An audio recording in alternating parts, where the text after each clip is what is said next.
मध्य प्रदेश में वोटिंग खत्म हो चुकी है। अब सबको रिजल्ट का इंतजार है, लेकिन इस बीच कांग्रेस और बीजेपी दोनों ही दलों में जबरदस्त मुकाबला देखने को मिला है। इस चुनाव को लोग और राजनीतिक जानकार कांटे की टक्कर बता रहे हैं, लेकिन प्रदेश की ऐसी 10 सीटें हैं जहां निर्दलीय प्रत्याशियों का खासा दबदबा है, जिन पर सबकी नजरें टिकी हुई हैं। चाहे फिर भारतीय जनता पार्टी हो या फिर कांग्रेस, दोनों दल इन सीटों पर नजर बनाए हुए हैं। ऐसा माना जा रहा है कि इन सीटों पर ही मध्य प्रदेश में खेल होगा, क्योंकि यहाँ पर कांटे की टक्कर देखने को मिल रही है। मध्य प्रदेश में 10 ऐसी सीटें हैं जहां पर कांग्रेस और बीजेपी दोनों ही दलों के बागी अपनी ताकत झोंक रहे हैं, और जानकारों की माने तो इन सीटों पर वे बीजेपी और कांग्रेस दोनों की ही बड़ी टक्कर दे रहे हैं। यही कारण है कि इन पर दोनों ही दल नजर बनाए हुए हैं कि अगर परिणाम में 2018 जैसा फंसता है तो अपने बागियों को समय रहते मना लिया जाए। महू इस सीट से कांग्रेस के बागी अंतर सिंह दरबार चुनाव लड़ रहे हैं। यहाँ पर बीजेपी और कांग्रेस दोनों के लिए ही अंतर सिंह दरबार मुसीबत बने हुए हैं।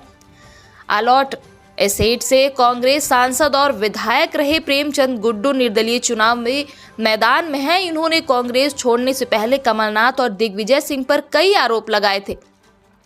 गोटेगांव कांग्रेस की पहली सूची में टिकट पाने वाले शेखर चौधरी का टिकट दूसरी लिस्ट में काट दिया था, जिसके बाद उन्होंने बगावत अख्तियार कर ली थी और निर्दलीय चुनावी मैदान में उतरकर कांग्रेस से आमना सामना करने का फैसला कर लिया था। महिदपुर इस सीट से प्रताप आर्य ने बीजेपी से बगावत करके निर्दलीय चुनाव लड़ा है। बुरहानपुर इस सीट की चर्चा हर विधानसभा चुनाव में रहती है, क्योंकि इस सीट को लेकर ऐसा कहा जाता है कि यहाँ निर्दलीय प्रत्याशी हमेशा खेल बिगाड़ते हैं।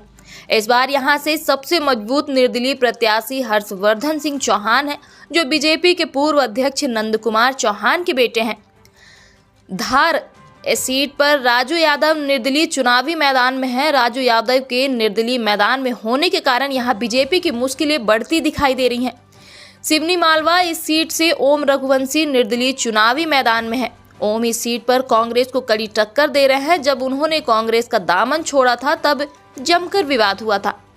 नर्मदापुरम से सीट से भगवती चौरे यहाँ पर बीजेपी की मुश्किलें बढ़ा सकते हैं।